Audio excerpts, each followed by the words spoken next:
Olá a todos, sejam bem-vindos a mais uma aula de língua portuguesa. E o assunto de hoje é vícios de linguagem, que vai servir para tudo, para suas produções textuais e também para ficar atento aí nas questões objetivas da prova. Bom, quando a gente fala de vícios de linguagem, a gente está falando de língua e de linguagem, né? Porque tudo está ali junto, tudo está interagindo. Então, essa linguagem, essa capacidade que a gente tem de se expressar. E a linguagem, ela tem um conceito muito mais amplo, né? Porque pode englobar a pintura, a escultura, a libras, né? A própria língua é uma forma de linguagem, né? E a língua, a gente está falando do quê? Do próprio código, né? Essa que a gente se usa para a comunicação. E nessa comunicação, a gente pode cometer alguns equívocos, temos algumas trocas aí nos usos das palavras, e é para isso que a gente usa a língua, né? Para usar adequadamente, principalmente na escrita, né? Na fala, a gente comete alguns equívocos, né? Então, por isso que a fala é vista diferente da escrita. Na fala, a gente tem a questão da gíria, né? Que pode ser substituída logo por um tempo, né? Mas a gente não está falando disso especificamente. A gente está falando da maneira como a gente deve escrever determinadas palavras. Nisso a gente lida com a produção de texto também, né?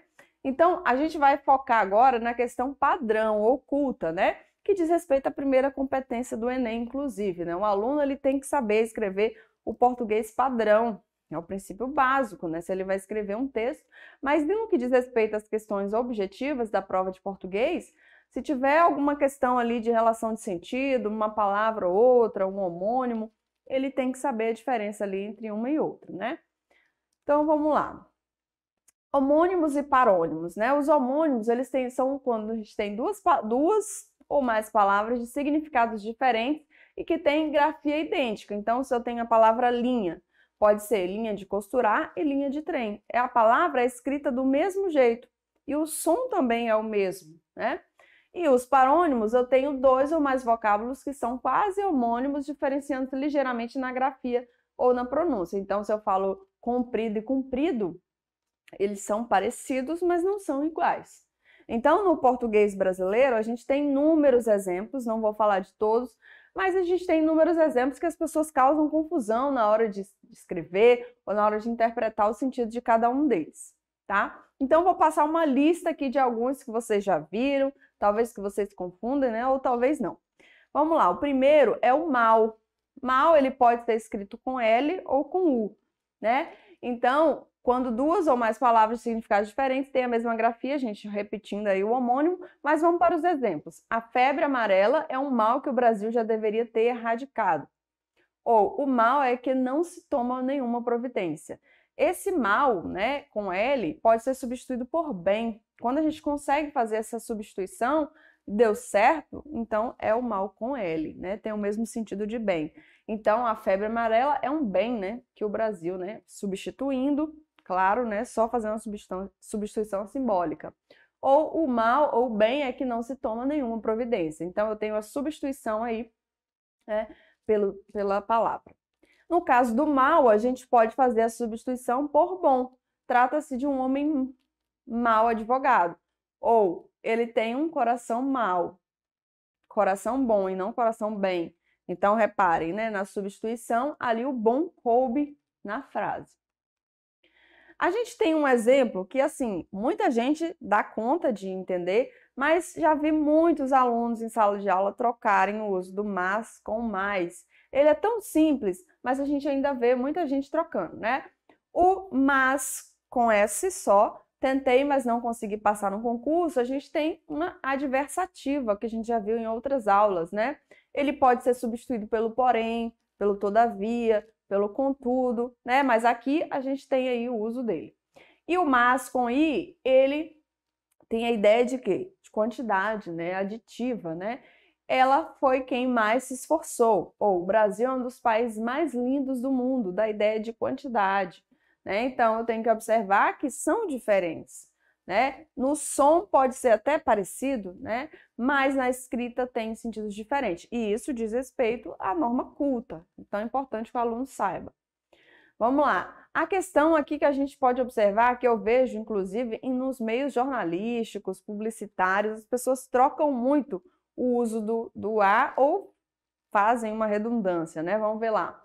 O A, apenas o A, ele é usado para tempo futuro. Sairemos daqui a 5 minutos. Então, daqui a 5 minutos dá a ideia de tempo futuro. Partirei daqui a 2 horas. Então, tempo futuro. Esse A com H, né, ali já refere-se ao tempo passado. Saiu há 5 minutos. Ou não vejo há 10 anos, né? Ou não vejo faz 10 anos, né? Então, esse A dá a ideia de tempo passado, o A com H, e o A sem H, né? Ele dá a ideia de tempo futuro, é simples, né? Vamos passar acerca de separado e acerca de junto, né? O acerca separado é um substantivo, é um nome. A cerca da minha casa ruiu em virtude da forte chuva de ontem. Então, eu tenho o quê? A cerca como o próprio objeto ali da minha casa. E a cerca de junto, né? Quando for possível a substituição por sobre. Precisamos conversar acerca de seus atrasos, principalmente nas reuniões. Ou precisamos conversar sobre os seus atrasos, né? Um exemplo. Então, acerca de, normalmente, é o que você pode usar na sua redação do Enem ou qualquer outro texto que você vai falar de um assunto, explanar um assunto. E eu tenho acerca de com H, né, que quer dizer a tempo decorrido. Não vejo acerca de 2 dias. Aqui já entra o H. Lembra que a gente viu nos slides anteriores a questão do A. Os portugueses chegaram ao Brasil há cerca de 500 anos, né? Em média, né? Aproximadamente, pode ser substituído também. O afim junto e o afim separado. Afim junto dá a ideia de afinidade, inclusive muita gente troca isso, né? Temos pensamentos afins, ou são duas pessoas afins. Ou seja, que tem a mesma afinidade. E afim de quer dizer finalidade, separado. Estou a fim de estudar para as provas. Preciso de boas notas. Então, quando eu falo estou a fim dele, vai ser esse separado de finalidade. Estou a fim, estou com a finalidade de ficar com ele.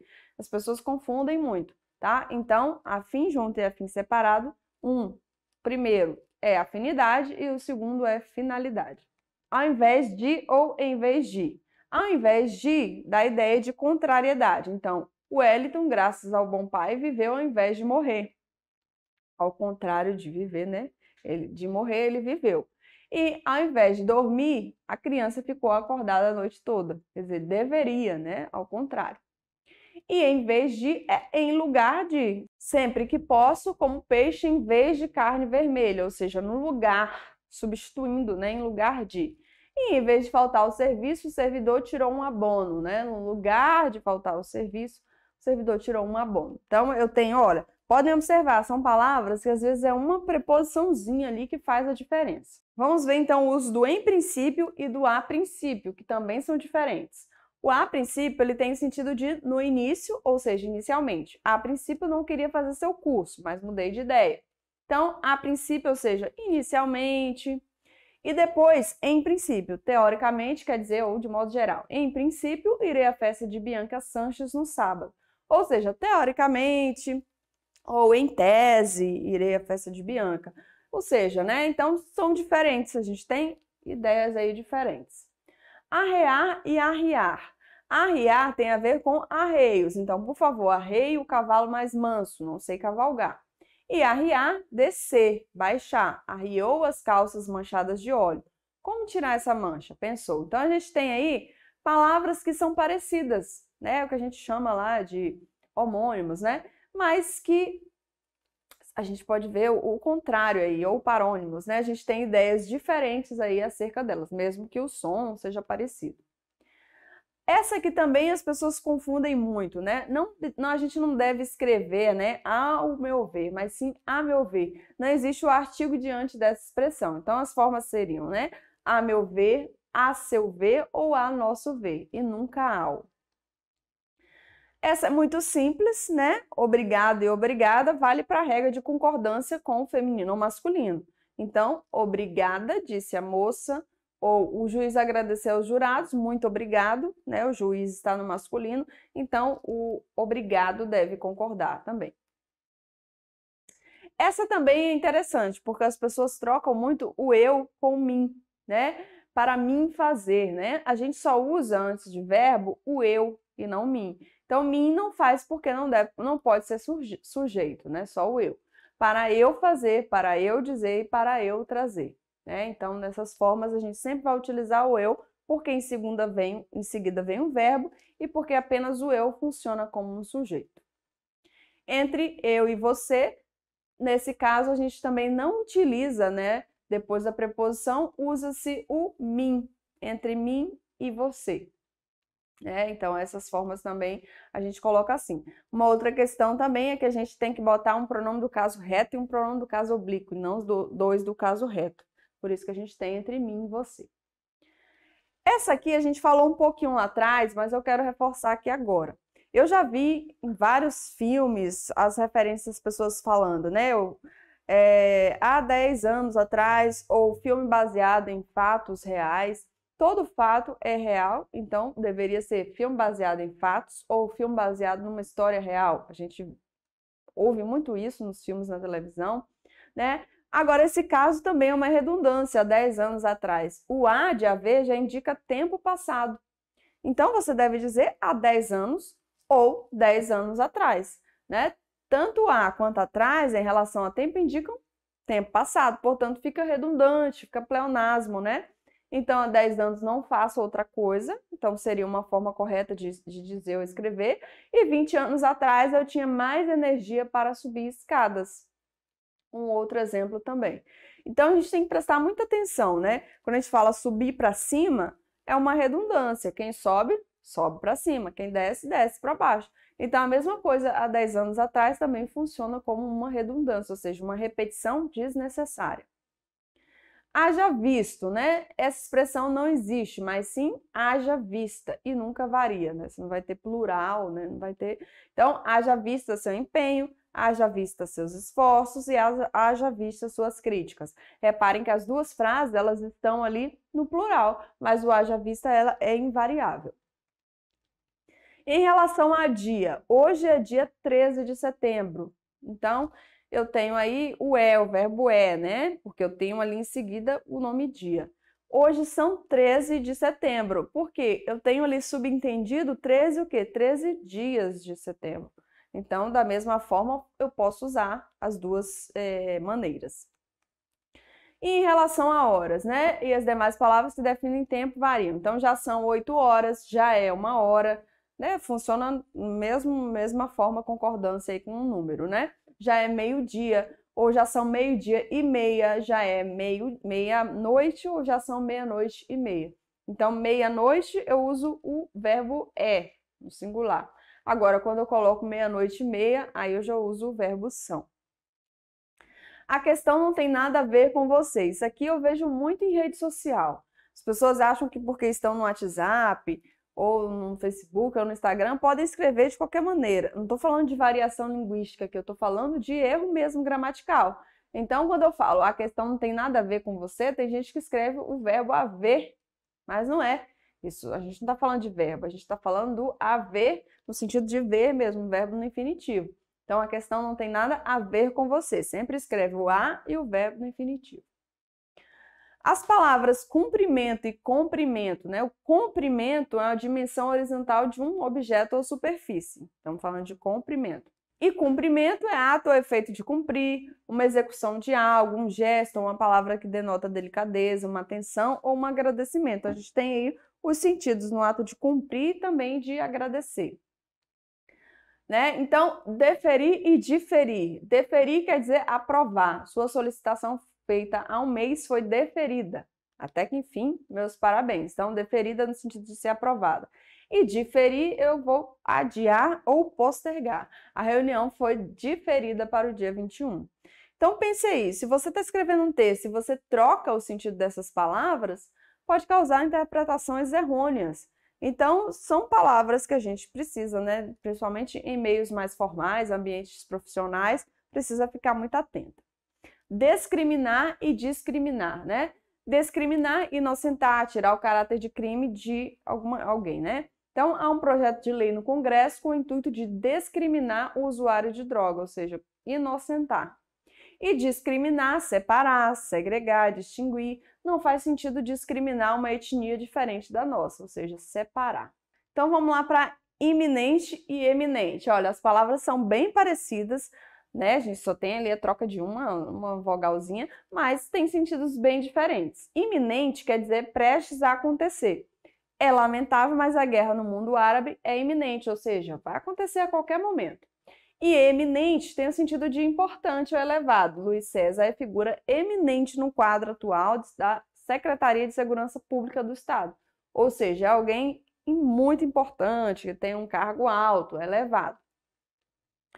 Infligir e infringir. Infligir quer dizer castigar. Então, o juiz infligiu duras penas ao menor infrator.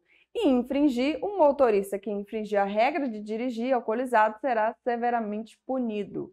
Então, eu tenho aí também exemplos de palavras diferentes que podem ter, né, sentidos também diferentes.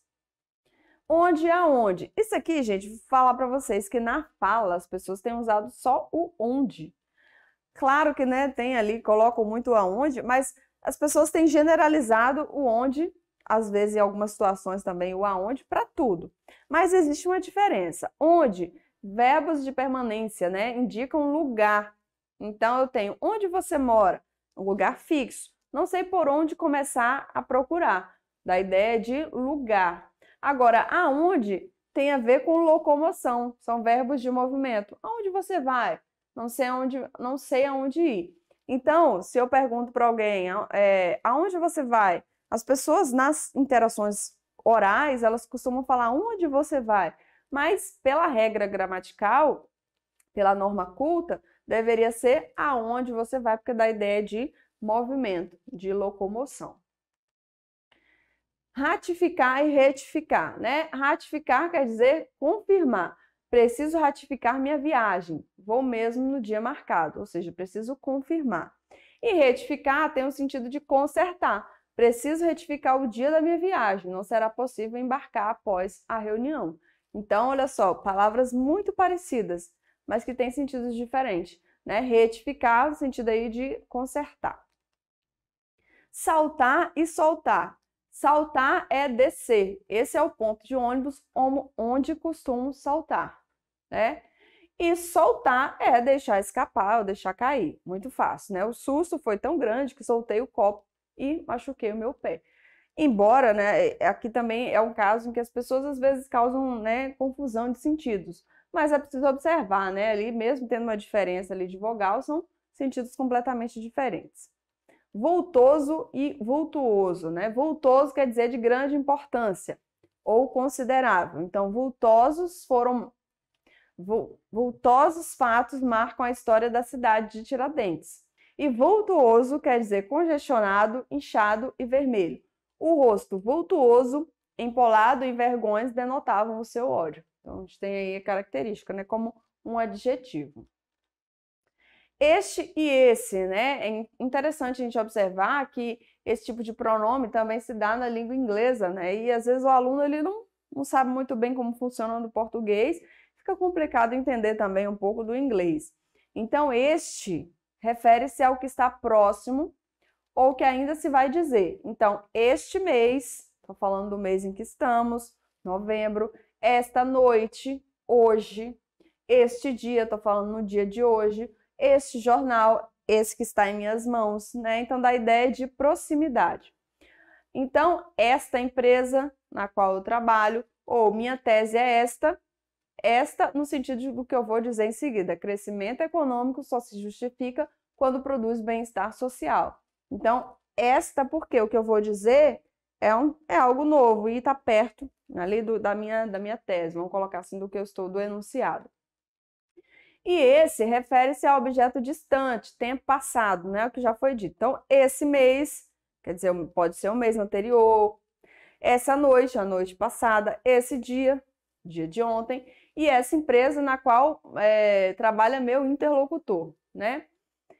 Vamos lá. Esse jornal que está nas mãos com quem está falando, né? Outra pessoa. Se eu falar este jornal, o jornal tem que estar na minha mão, mas se eu falar esse, pode estar na mão de outra pessoa. E crescimento econômico só se justifica quando produz bem-estar social. Essa é minha tese. Por que eu não utilizei esta? É porque essas remete ao que foi dito anteriormente. Esta é quando você ainda vai dizer alguma coisa. E essa é algo que já foi mencionado na frase. Agora vamos para anexo ou em anexo. Segue anexa a declaração de mercadorias. Então, eu tenho aí a relação de concordância. Seguem anexos os depoimentos das testemunhas. Aí eu tenho ali o plural, né? E remeto-lhes anexas as cópias dos autores. Então, as cópias concordam aí com a palavra anexas. Esse caso aqui do porquê é interessante, porque com a era tecnológica, as pessoas têm utilizado só o PQ nas redes sociais. Então, quando o aluno se depara na sala de aula, ele não vai ter que escrever o PQ em todas as situações. E aí, ele encontra esse dilema de usar os 4 porquês adequadamente. O porquê separado, ele é usado em perguntas, né, no início ou no meio de frase. Essas perguntas, elas podem ser diretas ou indiretas. Então, no caso aqui, uma pergunta direta. Por que a reunião ainda não acabou? Eu tenho uma pergunta, por que início de frase. Ou eu posso dizer, não sei por que a reunião ainda não acabou. É uma pergunta indireta. Então, eu também posso utilizar esse porquê. Gente, não estou entendendo nada. Por que a reunião ainda não acabou? Eu tenho aí também um outro exemplo do porquê separado. Em afirmativas, quando puder ser substituído por pelo qual, e flexões, aqui outros exemplos, né? Agora entendo o motivo porque a reunião ainda não acabou, ou seja, não entendo o motivo pelo qual a reunião não acabou. Agora sei por que a greve dos bancários ainda não terminou, não sei por que motivo, né? E as razões por que estou constituindo um advogado só cabem a mim sabê-las. Então, por que pode ser substituído por pelas quais. Então, existe esse outro caso também do uso do porquê separado. O porquê separado com acento, ele é usado no final de interrogativas, né? Então, no caso, você não comeu? Por quê? Né? Eu tenho aí final de interrogativas. Eu sempre vou utilizar o porquê separado com acento. Então, agora a gente vai para o porquê junto, né, sem acento. Em respostas formais, quando for necessária uma explicação. A reunião ainda não acabou porque começou com 2 horas de atraso. Ou seja, esse porquê é uma explicação. Ele é usado em caso de respostas também, né? Formais ou informais, né? Ali está formais, mas também a gente pode usar em contextos informais. Interessante que eu estava falando sobre a questão da oralidade. Estávamos falando sobre a questão informal, né, dos textos, e a gente pode observar que até mesmo e-mails, formais ou informais, conversas de WhatsApp, as pessoas têm utilizado esse porquê junto, sem acento, em situações que não cabem, né? Então, é importante que quando a gente sai da esfera ali de WhatsApp, o PQ, a gente tem que saber que em outros contextos, se você está no seu trabalho, você precisa saber o uso dele. Se você vai fazer a redação do Enem, você precisa saber dele. Se tiver uma questão objetiva na prova de português, é importante saber em qual contexto eu vou usar cada um. Então, eu preciso entender a função deles, né? E eu tenho o porquê junto com acento, que ele vem antecedido do artigo. Não entendo o porquê da demora na reunião, né? Então, eu tenho aí uma questão diferente. Toda vez que eu coloco o artigo, eu vou usar o porquê junto com acento. Então, esses são os 4 tipos de porquês. Cada um é usado em contextos diferentes. Então, o aluno precisa se atentar, principalmente na produção de texto. Então, vamos para exercício. Assinale a sequência que complete corretamente sentenças, né? Então, os turistas foram ao Cristo Redentor, aí eu vou usar onde ou aonde. Puderam observar a bela paisagem da cidade. Você vai depois do expediente, nas metrópoles brasileiras, espaço, né? O trânsito é congestionado. Um simples trajeto pode demorar horas. Ele conquistou um lugar na empresa, espaço, ninguém mais chegou. Lembra que a gente falou da questão do onde e do aonde? Eu até falei que nas interações orais, as pessoas têm usado mais uma do que outra, mas tem a diferença, né? Então, vamos lá. Na primeira, né, vamos pegar por frase ali, os turistas foram ao Cristo Redentor. Eu boto onde ou aonde puderam observar a bela paisagem da cidade. Aqui eu tenho uma ideia fixa de lugar ou tenho uma ideia de movimento? Se você falou que é de lugar, a gente usa qual? Onde ou aonde? Olha a segunda, você vai depor onde ou aonde você vai depois do expediente? Aqui eu tenho um verbo verbo ir, que dá a ideia de movimento. Então, eu uso qual mesmo? Vocês estão lembrados? Onde ou aonde? Na próxima, né? Nas metrópoles brasileiras, onde ou aonde o trânsito é congestionado, nessa frase eu já tenho ideia de lugar fixo, de local. E ele conquistou um lugar na empresa, ninguém mais chegou. Aqui dá a ideia de locomoção. Então, a alternativa correta é a B. Vamos só conferir. Os turistas foram ao Cristo Redentor, onde puderam observar a bela paisagem da cidade. Então, aqui eu tenho ideia de local, de lugar. Então, eu sempre vou usar o onde. É só pensar onde você mora, aonde você vai. Né? Pode até memorizar essas duas frases. Na segunda, aonde você vai depois do expediente? O verbo ir, que dá a ideia de locomoção. Então, eu vou usar o aonde.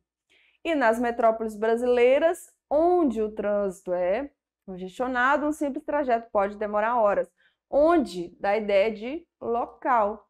E na última, ele conquistou um lugar na empresa aonde ninguém mais chegou. Chegar, onde dá a ideia de locomoção, de movimento, né? Então, muito fácil, gente. São palavrinhas pequenas, mas que a gente precisa entender aí o que cada uma quer dizer. Então, a alternativa correta é a letra B.